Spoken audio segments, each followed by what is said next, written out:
नमस्कार दोस्तों, एग्जामोफोबिया YouTube channel में आप सभी लोगों का स्वागत है।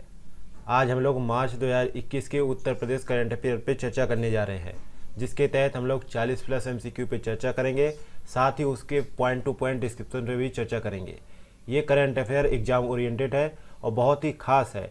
इस सेशन के बाद हम लोग 500 एमसीक्यू का उत्तर प्रदेश करंट अफेयर का एक मास्टर वीडियो आपके सामने लेके आएंगे, जो आने वाले उत्तर प्रदेश पीसीएस जो जून में होने वाला है उसके लिए बहुत ही इंपॉर्टेंट होगा। और साथ ही आरओ का एग्ज़ाम होगा, उसका भी नोटिफिकेशन आ गया था, फॉर्म भराए जाने लग गए हैं और दरोगा के भी फॉर्म भराए जाने लग गए हैं।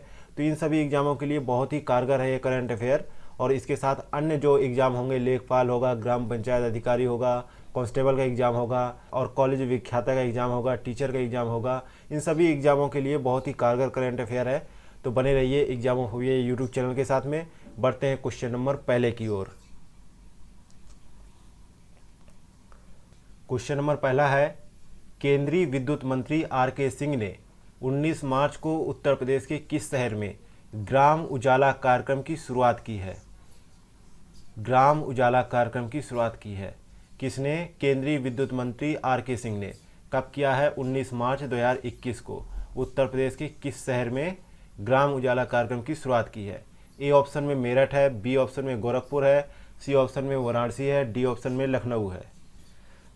तो बताइए इसका सही जवाब क्या होगा? तो पहले का यहाँ पे राइट आंसर हो जाएगा सी ऑप्शन, वाराणसी में उन्होंने इसकी शुरुआत की है। और इस योजना के अंतर्गत कन्वर्जेंस एनर्जी सर्विसेज लिमिटेड ग्रामीण क्षेत्रों में 10 रुपये प्रति बल्ब की सस्ती कीमत पर उच्च गुणवत्ता वाले एलईडी बल्ब वितरित करेगी।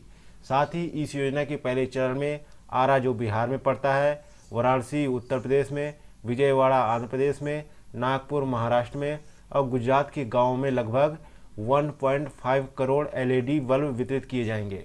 और इस योजना के अंतर्गत प्रतिवर्ष 1.65 मिलियन टन कार्बन डाइऑक्साइड की कटौती लक्ष्य को प्राप्त करने में मदद मिलेगी। और यह कार्यक्रम एक किफ़ायती लागत पर बेहतर प्रकाश भी प्रदान कर सकेगा। नेक्स्ट है क्वेश्चन नंबर दूसरा, शहीद अशफाक उल्लाह खान प्राणी उद्यान का उद्घाटन किस शहर में किया गया है? ए ऑप्शन में प्रयागराज है, बी ऑप्शन में वाराणसी है, सी ऑप्शन में गोरखपुर है, डी ऑप्शन में लखनऊ है। तो दूसरे का बताइए सही जवाब क्या होगा? सी ऑप्शन सही हो जाएगा, गोरखपुर में किया गया है इसका उद्घाटन, शहीद अशफाक उल्लाह खान प्राणी उद्यान का उद्घाटन। बढ़ते हैं नेक्स्ट क्वेश्चन की ओर। देखते हैं क्वेश्चन नंबर तीसरा, उत्तर प्रदेश सरकार ने 22 से 25 मार्च तक किस जिले में केला महोत्सव का आयोजन किया है? केला महोत्सव का आयोजन किस जिले में किया गया है ये बताना है। और कब से कब तक हुआ है? 22 से 25 मार्च के बीच में हुआ है। ए ऑप्शन में मेरठ दिया है, बी ऑप्शन में गोरखपुर, सी ऑप्शन में देवरिया, डी ऑप्शन में कुशीनगर। तो यहाँ पर तीसरे का राइट आंसर क्या होगा? डी ऑप्शन, कुशीनगर में केला महोत्सव मनाया गया है। कहाँ मनाया गया? कुशीनगर में केला महोत्सव। और भी कई महोत्सव मनाए गए इस दौरान, तो इसकी भी बात कर लेते हैं। स्ट्रॉबेरी महोत्सव मनाया गया है झांसी में, याद रखिएगा, बहुत ही इंपॉर्टेंट है। स्ट्रॉबेरी महोत्सव कहाँ मनाया गया है? झांसी में। गुड़ महोत्सव भी मनाया गया है उत्तर प्रदेश में, तो ये कहाँ मनाया गया है? लखनऊ में। और एक है काला नमक चावल महोत्सव, जो उत्तर प्रदेश में बहुत प्रसिद्ध है, ये मनाया गया है सिद्धार्थनगर में। कब से कब तक मनाया गया है? 13 से 15 मार्च के बीच में काला नमक चावल महोत्सव मनाया गया है सिद्धार्थनगर में। और केला महोत्सव का जिक्र तो हमने कर ही दिया, ये कहाँ मनाया गया है? कुशीनगर में।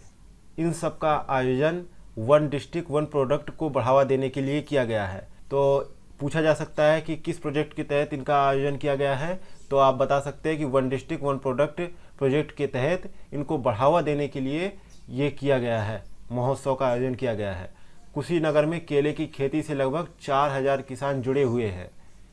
और कुशीनगर में 3 केला फाइबर प्रोसेसिंग यूनिट और एक कॉमन फैसिलिटी सेंटर भी स्थापित किया जाएगा। कुशीनगर में 3 केला फाइबर प्रोसेसिंग यूनिट भी स्थापित किया जाएगा और एक कॉमन फैसिलिटी सेंटर भी स्थापित किया जाएगा। इस केला महोत्सव का मुख्य उद्देश्य केले की खेती में लगे किसानों और उद्यमियों को समर्थन करना है, उनको प्रेरित करना है।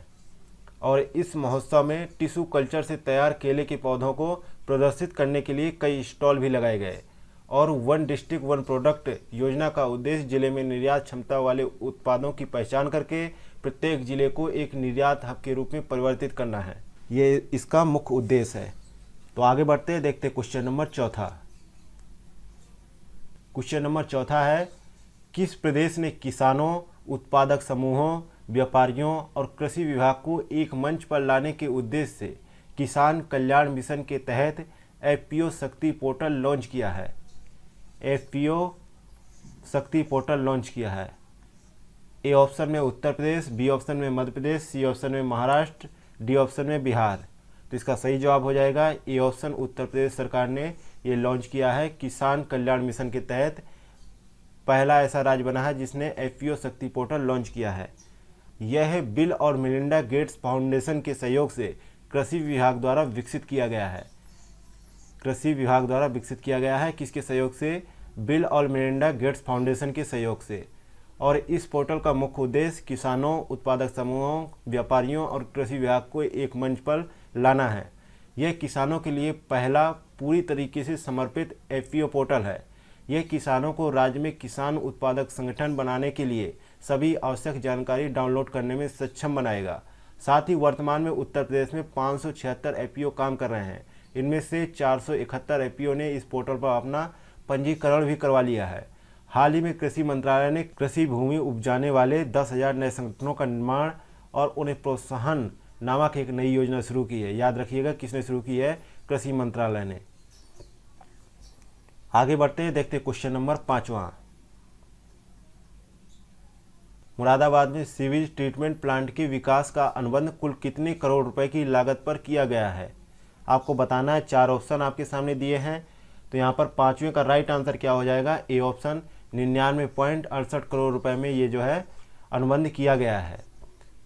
एनएमसीजी, उत्तर प्रदेश जल निगम और GA infra private limited, Lahoti Buildcon limited ने यूपी के मुरादाबाद जिले में सीवेज ट्रीटमेंट प्लांट के विकास के लिए त्रिपक्षीय सहमति समझौते पर हस्ताक्षर किए हैं। इसके तहत मुरादाबाद में सीवेज ट्रीटमेंट प्लांट के विकास का अनुबंध कुल 99.68 करोड़ रुपए की लागत पर किया गया है। कितने पे? 99.68 करोड़ रुपए की लागत पर किया गया है। National mission for clean Ganga ने पहले ही 25 मिलियन लीटर प्रतिदिन सीवेज ट्रीटमेंट प्लांट के निर्माण की परियोजना को मंजूरी दी थी। इस परियोजना का मुख्य उद्देश्य रामगंगा में सीवेज प्रदूषण की देखभाल करना था। अब बात करते हैं, रामगंगा का जिक्र हो गया है तो रामगंगा की बात करते हैं। तो रामगंगा जो है गंगा की एक सहायक नदी है। यह उत्तराखंड में उत्पन्न होती है और यह यूपी के बिजनौर में मैदानों में प्रवेश करती है, फिर यह मुरादाबाद में प्रवेश करती है। ठीक है, ये इसका डिस्क्रिप्शन हो गया। आगे बढ़ते हैं, देखते हैं क्वेश्चन नंबर 6।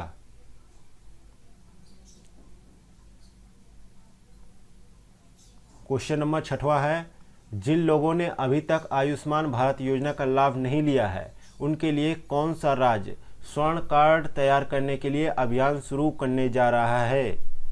तो कौन सा प्रदेश है जो इस योजना के तहत अपने प्रदेशवासियों के लिए स्वर्ण कार्ड तैयार करने की योजना बना रहा है? तो 6 का सही जवाब क्या होगा? 6 का सही जवाब है ए ऑप्शन, उत्तर प्रदेश सरकार ऐसा प्रयास कर रही है। ए ऑप्शन सही है। अगला है question number 7वां, Ken Betwa link परियोजना के बारे में निम्नलिखित में से कौन से कथन सही है? पहला है, यह नदियों को आपस में जोड़ने के लिए राष्ट्रीय परिप्रेक्ष्य योजना के तहत पहली परियोजना है। और दूसरा है, यह मध्य प्रदेश और उत्तर प्रदेश के मुख्यमंत्रियों ने इस परियोजना को लागू करने के लिए एक समझौता ज्ञापन पर हस्ताक्षर किए हैं। और तीसरा है, यह प्रायद्वीपीय घटक के तहत 16 नदियों को जोड़ने वाली परियोजनाओं में से एक है। इस तरीके से ये तीनों कथन सत्य हैं और आंसर हो जाएगा इसका डी ऑप्शन यहाँ पे सही हो जाएगा। आगे इसकी विस्तार रूप पे चर्चा करेंगे हम लोग। तो चलिए बढ़ते हैं आगे इसके डिस्क्रिप्शन की ओर। तो यहाँ पे इसका डिस्क्रिप्शन भी देख लेते हैं हम लोग। केन बेतवा लिंक परियोजना के बारे में। केन बेतवा लिंक परियोजना नदियों को आपस में जोड़ने की परियोजना है। इसका उद्देश्य उत्तर प्रदेश के सूखाग्रस्त बुंदेलखंड क्षेत्र में सिंचाई सुविधा उपलब्ध कराने हेतु मध्य प्रदेश की केन नदी के अधिशेष जल को बेतवा नदी में हस्तांतरित करना है। यह क्षेत्र उत्तर प्रदेश के झांसी, बांदा, ललितपुर, महोबा तथा मध्य प्रदेश के टीकमगढ़, पन्ना, छतरपुर जिलों में फैला हुआ है। इसका जो विस्तार रूप है उत्तर प्रदेश के झांसी, बांदा, ललितपुर और महोबा और मध्य प्रदेश के टीकमगढ़, पन्ना और छतरपुर जिलों में फैला हुआ है। इस परियोजना में 77 मीटर लंबा और 2 किमी चौड़ा दौधन बांध एवं 230 किलोमीटर लंबी नहर का निर्माण कार्य शामिल है। इसके तहत केन बेतवा देश की 30 नदियों को जोड़ने हेतु शुरू की गई नदी जोड़ो परियोजना में से एक है, यानी रिवर इंटरलिंकिंग प्रोजेक्ट का एक हिस्सा है। लगभग 30 नदियों को जोड़ने का प्रोजेक्ट चल रहा है, उसके तहत उनमें से एक ये प्रोजेक्ट है। और केन और बेतवा के बारे में बात कर लेते हैं कि ये नदियाँ कहाँ से उद्गम होता है इनका और क्या है, थोड़ा सा इनका शॉर्ट फॉर्म देख लेते हैं। तो केन और बेतवा नदियों का उद्गम स्थल मध्य प्रदेश में है। मध्य प्रदेश में है, पूछा जा सकता है एग्जाम में कि कहाँ इनका उद्गम स्थल, तो इनका उद्गम स्थल मध्य प्रदेश में है। और ये दोनों ही नदियाँ यमुना की सहायक नदियाँ हैं। केन की बात करें तो उत्तर प्रदेश के बांदा जिले में यमुना नदी में मिल जाती है, तथा बेतवा नदी उत्तर प्रदेश के हमीरपुर जिले में ये यमुना नदी से मिल जाती है। बात करें राजघाट, परीक्षा और माता टीला बांध बेतवा नदी पर निर्मित है और केन नदी पन्ना बाघ अभयारण्य से होकर गुजरती है। तो पूछा जा सकता है कि केन नदी कहाँ से होकर गुजरती है, किस अभयारण्य से, तो बताया जा सकता है कि पन्ना बाघ अभयारण्य से होकर गुजरती है केन नदी। आगे बढ़ते हैं तो देखते हैं question number 8वां। Ken Betwa link परियोजना के अंतर्गत किस बाघ अभयारण्य का कोर बाघ पर्यावास स्थित है? किस बाघ अभयारण्य का कोर बाघ पर्यावास स्थित है? तो यहाँ पर सही जवाब हो जाएगा सी ऑप्शन, पन्ना टाइगर रिजर्व का कोर बाघ पर्यावास स्थित है केन बेतवा लिंक परियोजना के अंतर्गत। मध्य प्रदेश की कैमूर की पहाड़ियों से निकलने वाली केन नदी, मध्य प्रदेश के कैमूर पहाड़ियों से निकलती है केन नदी, जो उत्तर प्रदेश के बांदा जिले में यमुना नदी से मिल जाती है।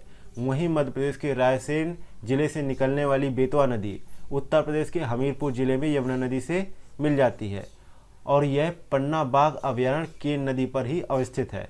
पन्ना बाघ अभयारण्य केन नदी पर ही अवस्थित है, यानी उसी का ही कोर बाघ पर्यावास है। अगला है क्वेश्चन नंबर 9। भारत ने मोजाम्बिक को 3000 HP केप गेज लोकोमोटिव का निर्यात किया है, जो कि कहां पर स्वदेशी रूप से विकसित किया गया है? तो 9 का यहाँ पे राइट आंसर क्या होगा? A option, Banaras locomotive works में ये निर्मित हुआ है। ए ऑप्शन सही है।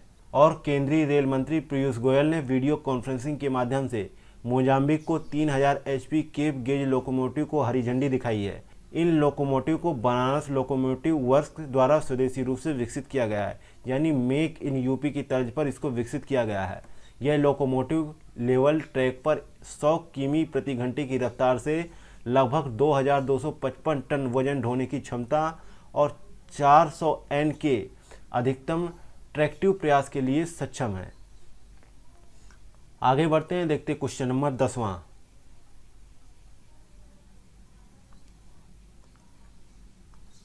दस 10,000 किसान उत्पादक संगठन यानी एपीओ के गठन एवं संवर्धन संबंधी केंद्रीय क्षेत्र की स्कीम का औपचारिक रूप से उद्घाटन कहाँ किया गया? तो इसका उद्घाटन कहाँ किया गया है? तो इसका उद्घाटन किया गया है चित्रकूट में। उत्तर प्रदेश के एक जिला है चित्रकूट, बांदा के पास पड़ता है, अभी जिक्र कर रहे थे, वहीं पर ही इसका उद्घाटन किया गया है। और इसका उद्घाटन जो है 1 मार्च 2021 को किया गया। और 10,000 किसान उत्पादक संगठनों के गठन एवं संवर्धन संबंधी केंद्रीय क्षेत्र की योजना की प्रथम वर्षगांठ पर कृषि एवं किसान कल्याण मंत्रालय में कार्यक्रम का आयोजन किया गया। और 29 फरवरी 2020 को प्रधानमंत्री नरेंद्र मोदी ने चित्रकूट में 6,865 करोड़ रुपए के बजटीय प्रावधान के साथ इस योजना का औपचारिक रूप से शुभारंभ भी किया था। और 10,000 एपीओ बनाने की नई स्कीम में कार्यान्वयन एजेंसियों को वर्ष 2020-21 के दौरान 2200 से अधिक एपीओ उत्पादक क्लस्टरों का आवंटन भी किया गया। ये एपीओ सेब, बादाम, शहद, चाय, मूंगफली, कपास, सोयाबीन, अलसी, गन्ना, सब्जियों आदि से संबंधित है। एपीओ को 2 करोड़ रुपए की बैंक योग परियोजना हेतु 75% तक क्रेडिट गारंटी कवर की सहायता भी प्रदान की जाएगी, जबकि 1 करोड़ रुपए की बैंक योग परियोजना के लिए 85% तक क्रेडिट गारंटी कवर की सहायता प्रदान की जाएगी। वहीं एपीओ स्कीम के लिए 6,865 करोड़ रुपए का बजट प्रावधान भी किया गया है। आगे बढ़ते हैं तो देखते हैं क्वेश्चन नंबर 11वां। क्वेश्चन नंबर 11वां कहता है, उत्तर प्रदेश के किस जिले में संचालित नए हवाई अड्डे को केंद्रीय मंत्री हरदीप सिंह पुरी ने 8 मार्च 2021 को हरी झंडी दिखाई? ए ऑप्शन में बरेली है, बी ऑप्शन में चित्रकूट है, सी ऑप्शन में गोरखपुर है, डी ऑप्शन में सोनभद्र है। तो यहाँ पर राइट आंसर हो जाएगा ए ऑप्शन, बरेली हवाई अड्डे को हरी झंडी दिखाई। 8 मार्च 2021 को केंद्रीय मंत्री हरदीप सिंह पुरी ने नव उन्नत बरेली हवाई अड्डे से दिल्ली के लिए पहली उड़ान को हरी झंडी दिखाकर रवाना किया। इसके साथ ही लखनऊ, वाराणसी, आगरा, गोरखपुर, कानपुर, प्रयागराज और हिंडन के बाद बरेली उत्तर प्रदेश में संचालित होने वाला 8वां हवाई अड्डा बन गया है। पूछा जा सकता है एग्जाम में कि उत्तर प्रदेश का 8वां हवाई अड्डा कौन सा है, तो आप बता सकते हैं बरेली है। इस हवाई अड्डे को उड़ान RCS योजना के तहत वाणिज्यिक उड़ान संचालन के लिए अपग्रेड किया गया है। वहीं बरेली हवाई अड्डा उड़ान के तहत संचालित होने वाला 56वां हवाई अड्डा बन गया है देश का। बरेली हवाई अड्डा उड़ान के तहत संचालित होने वाला 56वां हवाई अड्डा बन गया है। उड़ान एक प्रोजेक्ट है केंद्र का, उसके तहत जो है संचालित होने वाला 56वां हवाई अड्डा बन गया है। आगे बढ़ते हैं, देखते हैं क्वेश्चन नंबर 12वां। तो क्वेश्चन नंबर 12वां कहता है घुड़सवारी टेंट पेंगिंग के लिए विश्व कप क्वालिफायर का आयोजन उत्तर प्रदेश के किस शहर में 11 से 14 मई तक किया जाएगा। तो इसका आयोजन कहाँ किया जाएगा? ग्रेटर नोएडा में किया जाएगा। ए ऑप्शन सही है, ए ऑप्शन सही हो जाएगा। नेक्स्ट है क्वेश्चन नंबर 13वां। सकल राज्य घरेलू उत्पाद के मामले में उत्तर प्रदेश भारत का कौन सा सबसे बड़ा राज्य बन गया है? जो स्टेट की GDP होती है उसके मामले में उत्तर प्रदेश भारत का कौन सा सबसे बड़ा राज्य बन गया है? तो इसका सही जवाब है सी ऑप्शन, दूसरा जो है सबसे बड़ा राज्य बन गया है। वित्तीय वर्ष 2020-21 में उत्तर प्रदेश 19.48 लाख करोड़ रुपए के साथ सकल राज्य घरेलू उत्पाद के मामले में भारत का दूसरा सबसे बड़ा राज्य बन गया है। दूसरा सबसे बड़ा राज्य बन गया है। और कितने लाख करोड़ की GDP हो गई है? 19.48 लाख करोड़ की। उत्तर प्रदेश ने इस मुकाम को पाने के लिए तमिलनाडु, केरल, गुजरात और कर्नाटक को पीछे छोड़ दिया है। इससे पहले उत्तर प्रदेश 2019-20 में 5वें पायदान पर था। वहीं GSDP सूची में महाराष्ट्र 30.7 लाख करोड़ रुपए के साथ सबसे ऊपर है। इसके बाद यूपी का नंबर आता है जिसकी GDP 19.48 लाख करोड़ रुपए की है। वहीं बात करें तमिलनाडु की, जो बीते साल नंबर 2 पर था, अब 19.2 लाख करोड़ रुपए के साथ तीसरे स्थान पर फिसल गया है। वहीं कर्नाटक ने 18 लाख करोड़ रुपए की GSDP दर्ज की है और वह चौथे स्थान पर है, जबकि 5वें स्थान पर गुजरात स्थित है जिसकी GSDP 17.4 लाख करोड़ रुपए की है। आगे बढ़ते हैं, देखते क्वेश्चन नंबर 14 है। उत्तर प्रदेश सरकार ने निजी क्षेत्रों में नौकरी दिलाने के साथ ही सरकारी क्षेत्रों में भी संविदा के पदों में भर्ती करने के लिए किस पोर्टल को लॉन्च किया है? तो यहाँ पर 14 का सही जवाब हो जाएगा डी ऑप्शन, सेवा योजन पोर्टल को लॉन्च किया है और जेम पोर्टल को बंद कर दिया गया है। अब इसके तहत भर्तियां नहीं की जाएंगी। अब नया पोर्टल विकसित किया गया है, सेवा योजन पोर्टल। इसके तहत ही प्राइवेट सेक्टर पे लोगों को रोजगार प्रोवाइड करवाया जाएगा। नेक्स्ट है क्वेश्चन नंबर 15 है। मुख्यमंत्री योगी आदित्यनाथ द्वारा शुरू की गई एक ग्राम पंचायत एक बैंकिंग संवाददाता योजना के तहत उत्तर प्रदेश में अभी तक कितने बैंक संवाददाता यानी BC को नियुक्त किया गया है? तो 15 का यहाँ पे राइट आंसर क्या हो जाएगा? बी ऑप्शन, 58,000 BC को अभी तक नियुक्त किया जा चुका है। बी ऑप्शन यहाँ पे सही जवाब हो जाएगा। अगला है क्वेश्चन नंबर 16 है। उत्तर प्रदेश के किस जिले में स्थित संपूर्णानंद संस्कृत विश्वविद्यालय से स्पेन की मारिया ने संस्कृत में पूर्व मीमांसा विषय से आचार्य की डिग्री लेकर विश्वविद्यालय में टॉप किया है? तो यहाँ पर 16 का राइट आंसर क्या होगा? ये विश्वविद्यालय कहाँ स्थित है ये बताना है आपको कुल मिला के। तो 16 का राइट आंसर हो जाएगा बी, वाराणसी में स्थित है ये विश्वविद्यालय, संपूर्णानंद संस्कृत विश्वविद्यालय। आगे बढ़ते हैं, देखते हैं क्वेश्चन नंबर 17 है। क्वेश्चन नंबर 17 कहता है जल्द व बेहतर इलाज उपलब्ध कराने के लिए किस प्रदेश ने सभी लोगों के स्वास्थ्य का इलेक्ट्रॉनिक रिकॉर्ड तैयार किए जाने की घोषणा की है? ए ऑप्शन में उत्तर प्रदेश, बी ऑप्शन में मध्य प्रदेश, सी ऑप्शन में महाराष्ट्र, डी में बिहार। तो यहाँ पर राइट आंसर होगा ए ऑप्शन, उत्तर प्रदेश सरकार ने घोषणा की है कि अपने प्रदेश के वासियों के लिए जल्द बेहतर इलाज उपलब्ध कराने के लिए और उनको स्वास्थ्य सुविधाएं अच्छी प्रोवाइड करवाने के लिए उनका जो है इलेक्ट्रॉनिक रिकॉर्ड तैयार किया जाएगा। नेशनल डिजिटल हेल्थ मिशन के अंतर्गत उत्तर प्रदेश सरकार ने इसकी तैयारी शुरू कर दी है। 2021-22 के बजट में इसके लिए 2.5 करोड़ रुपए की व्यवस्था भी की गई है। इससे प्रदेश में प्रत्येक नागरिक का इलेक्ट्रॉनिक हेल्थ रिकॉर्ड संरक्षित किया जाएगा और एक यूनिक हेल्थ ID भी दी जाएगी। इससे मरीज कहीं भी अपने रिकॉर्ड के साथ इलाज भी करवा सकेगा। नेक्स्ट है क्वेश्चन नंबर 18, गोल्डी काइरोनोमस नामक कीट उत्तर प्रदेश के किस विरासत स्थल की सुंदरता को प्रभावित कर रहा है, जिससे उस स्थल के पत्थर पर जगह जगह हरे निशान दिखाई दे रहे हैं? तो बताइए इसका सही जवाब क्या होगा। ए ऑप्शन में लाल खान का मकबरा, बी ऑप्शन में छोटा इमामबाड़ा, सी ऑप्शन में ताजमहल, डी ऑप्शन में चिन्नी का रोजा। तो यहाँ पर राइट आंसर होगा C option Taj Mahal. C option सही जवाब है। नेक्स्ट है question number 19, ease of living index के हिसाब से देश में रहने के लिहाज से उत्तर प्रदेश के कितने शहर बेहतर माने गए हैं? ए ऑप्शन में 18 शहर, बी ऑप्शन में 14 शहर, सी ऑप्शन में 25 शहर, डी ऑप्शन में 15 शहर। तो 19 का सही जवाब क्या होगा? बी ऑप्शन 14 शहर बेहतर माने गए हैं ईज ऑफ लिविंग इंडेक्स में। देश में रहने के लिहाज से बड़े शहरों में उत्तर प्रदेश में लखनऊ ने टॉप किया है और वाराणसी दूसरे नंबर पर है। अगर छोटे शहरों की बात की जाए तो झांसी इस मामले में सबसे ऊपर है। वहीं देश भर की रैंकिंग के हिसाब से बड़े शहरों में लखनऊ 26वें पायदान पर है और वाराणसी 27वें स्थान पर है और छोटे शहरों में झांसी 34वें पायदान पर रहा है। इन शहरों में किए गए सर्वे के लिए 4 संकेतकों को आधार माना गया है। इसमें जीवन की गुणवत्ता, आर्थिक क्षमता, विकास की स्थिरता और नागरिकों की समझ को आधार बनाया गया है। इसी तरह के सर्वे में 111 शहरों के 32.2 लाख लोगों की राय भी जानी गई है। और यूपी के जो 14 शहर है वो इस प्रकार हैं कि लखनऊ, वाराणसी, कानपुर, गाजियाबाद, प्रयागराज, आगरा, मेरठ, बरेली, झांसी, मुरादाबाद, रायबरेली, सहारनपुर, अलीगढ़ और रामपुर जो है रहने के हिसाब से ईज ऑफ लिविंग इंडेक्स में बेहतर बताए गए हैं। नेक्स्ट है क्वेश्चन नंबर 20, महिला संबंधी मामलों की त्वरित और आसान सुनवाई के लिए तालबेहाट में पहली महिला पुलिस चौकी का गठन किया गया है। अब आपको बताना है कि तालबेहाट कहाँ स्थित है, उत्तर प्रदेश के किस जिले में स्थित है। ए ऑप्शन में ललितपुर है, बी ऑप्शन में आजमगढ़ है, सी ऑप्शन में बांदा है, डी ऑप्शन में सोनभद्र है। तो इसका करेक्ट आंसर होगा ए ऑप्शन ललितपुर में स्थित है तालबेहाट। महिला संबंधी मामलों की त्वरित और आसान सुनवाई के लिए ललितपुर के तालबेहाट तहसील में पहली महिला पुलिस चौकी का गठन किया गया है।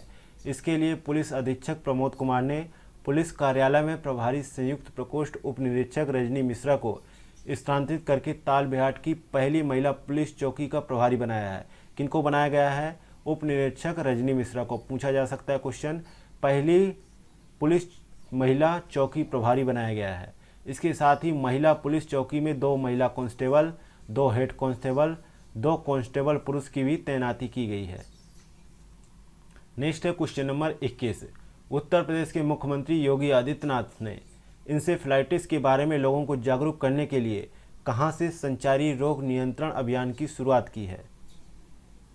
ए ऑप्शन में लखनऊ है, बी ऑप्शन में वाराणसी है, सी ऑप्शन में गोरखपुर है, डी ऑप्शन में अयोध्या है। तो बताइए 21 का सही जवाब क्या होगा? 21 का सही जवाब होगा बी ऑप्शन वाराणसी। वाराणसी से इसकी शुरुआत की है। वाराणसी में एक जगह है चोलापुर, वहाँ से इसकी शुरुआत की है संचारी रोग नियंत्रण अभियान की।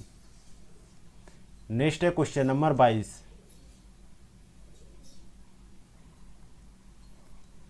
इन प्रिंट इंडिया के निर्देशन में किस आईआईटी की टीम ने एक ऐसा कैलकुलेटर विकसित किया है जिससे पता लगाया जा सकता है कि किस क्षेत्र विशेष में कितने वाहनों से कितना ध्वनि प्रदूषण हो रहा है? तो 22 का यहाँ पे करेक्ट आंसर क्या होगा? तो 22 का करेक्ट आंसर होगा आईआईटी बीएचयू और आईआईटी रुड़की ने ये मिलकर बनाया है कैलकुलेटर, जिससे किस क्षेत्र विशेष में कितना ध्वनि प्रदूषण हो रहा है, कितने वाहनों से हो रहा है, ये सब पता लगाया जा सकता है। अगला क्वेश्चन नंबर 23, किस संस्थान द्वारा तैयार global encyclopedia of the Ramayana की कर्टेल रेजर पुस्तक का विमोचन मुख्यमंत्री योगी आदित्यनाथ द्वारा किया गया? यानी ई बुक का विमोचन मुख्यमंत्री योगी आदित्यनाथ द्वारा किया गया। तो यह पुस्तक अयोध्या शोध संस्थान द्वारा विकसित की गई है, तैयार की गई है। इसका करेक्ट आंसर हो जाएगा सी ऑप्शन। नेक्स्ट है क्वेश्चन नंबर 24, केंद्रीय प्रदूषण नियंत्रण बोर्ड के आंकड़ों के अनुसार देश का दूसरा सबसे प्रदूषित राज्य कौन सा है?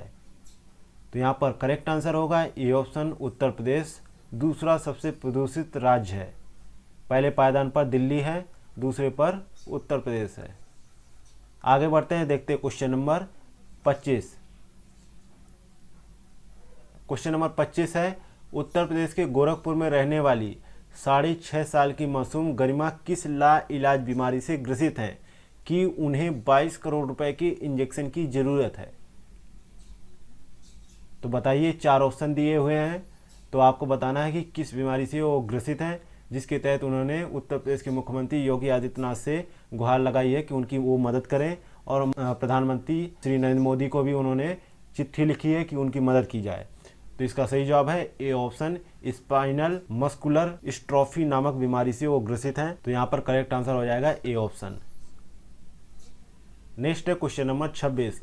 महिला दिवस के अवसर पर देश के पहले महिला ड्राइविंग ट्रेनिंग सेंटर का शुभारंभ कहाँ किया गया? ए ऑप्शन में कानपुर, बी ऑप्शन में वाराणसी, सी ऑप्शन में गोरखपुर, डी ऑप्शन में अयोध्या। तो यहाँ पर सही जवाब हो जाएगा ए ऑप्शन, कानपुर में इसका शुभारंभ किया गया है। ए ऑप्शन सही है। अगला है क्वेश्चन नंबर 27। हाल ही में उत्तर प्रदेश सरकार ने कितने पेड़ों को विरासत वृक्ष की सूची में सम्मिलित किया है? तो यहाँ पे 27 का करेक्ट आंसर क्या होगा?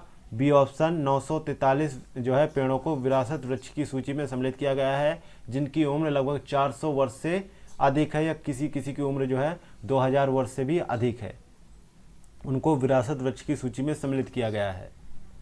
आगे बढ़ते हैं, देखते हैं क्वेश्चन नंबर 28। उत्तर प्रदेश के मुख्यमंत्री योगी आदित्यनाथ ने किस जिले के नक्सल प्रभावित क्षेत्र में आदिवासी बच्चों की मुफ्त उच्च शिक्षा की व्यवस्था करने के निर्देश दिए हैं? ए ऑप्शन में ललितपुर, बी ऑप्शन में आजमगढ़, सी ऑप्शन में बांदा, डी ऑप्शन में सोनभद्र। तो यहाँ पर सही जवाब होगा सोनभद्र, डी ऑप्शन सही हो जाएगा। सोनभद्र के नक्सल प्रभावित क्षेत्रों में आदिवासी बच्चों को मुफ्त उच्च शिक्षा प्रदान करने के लिए मुख्यमंत्री योगी आदित्यनाथ ने जो है अपनी कैबिनेट को निर्देश दिया है कि उनकी मदद की जाए। नेक्स्ट है क्वेश्चन नंबर 29। दुनिया का सबसे बड़ा ताला जिसका वजन 300 किलोग्राम और कीमत 1 लाख रुपए रखी गई है, यह ताला कहाँ बनकर तैयार हो रहा है? तो इसका सही जवाब है ए ऑप्शन, तालों की नगरी अलीगढ़ में बनकर तैयार हो रहा है। ए ऑप्शन सही है। नेक्स्ट है क्वेश्चन नंबर 30। उत्तर प्रदेश में तैयार हो रही रैपिड ट्रांजिट सिस्टम रेल सेवा कब तक शुरू होने की उम्मीद जताई जा रही है? तो इसका सही जवाब क्या होगा? बी ऑप्शन, 2023 तक ये बनकर तैयार हो जाएगी। अभी हाल ही में उत्तर प्रदेश की कैबिनेट में ये निर्णय लिया गया है और ये अनुमान लगाया गया है कि इस प्रोजेक्ट को 2023 तक बनकर तैयार हो जाएगा और इसकी जो व्यवस्था है ये सुचारू रूप से 2023 तक चालू हो जाएगी। और उत्तर प्रदेश के मुख्यमंत्री योगी आदित्यनाथ ने नीति आयोग को चिट्ठी लिखकर ये बताया भी है कि 2023 तक इसका संचालन शुरू हो जाएगा। नेक्स्ट है question number 31। Pinaka mark 1 guided missile के स्वदेशी संस्करण को किस ऑर्डिनेंस फैक्ट्री ने सफलतापूर्वक बनाया है? 31 का बताइए क्या सही जवाब होगा? तो ए ऑप्शन में बंधारा ऑर्डिनेंस फैक्ट्री, बी ऑप्शन में Bhusawal ordnance factory, C option में है Kanpur ordnance factory, D option में देहरादून ऑर्डिनेंस फैक्ट्री। तो यहाँ पर करेक्ट आंसर होगा C option, Kanpur ordnance factory ने इसको बनाया है। अगला क्वेश्चन नंबर 32। उत्तर प्रदेश के किस रेलवे स्टेशन का नाम बदलकर वीरांगना रानी लक्ष्मीबाई के नाम पर करने को लेकर गृह मंत्रालय को प्रस्ताव भेजा गया है? ए ऑप्शन में झांसी, बी ऑप्शन में ललितपुर, सी ऑप्शन में उरही, डी ऑप्शन में बिठूर। तो यहाँ पर सही जवाब हो जाएगा A option, Jhansi. A option सही है। उत्तर प्रदेश के मुख्यमंत्री योगी आदित्यनाथ ने गृह मंत्रालय को चिट्ठी लेकर यह प्रस्ताव भेजा है कि झांसी रेलवे स्टेशन का नाम बदलकर रानी लक्ष्मीबाई के नाम पर रखा जाए। नेक्स्ट है question number 33। Banaras rail engine कारखाना यानी बरेका में निर्मित 3000 हॉर्स पावर के 2 इंजनों को रेल मंत्री पीयूष गोयल ने किस देश को निर्यात किए हैं? ए ऑप्शन में तस्मानिया, बी ऑप्शन में जकार्ता, सी ऑप्शन में फिलीपींस, डी ऑप्शन में मोजाम्बिक। तो यहाँ पर करेक्ट आंसर होगा डी ऑप्शन, मोजाम्बिक को 2 इंजन निर्यात किए गए हैं।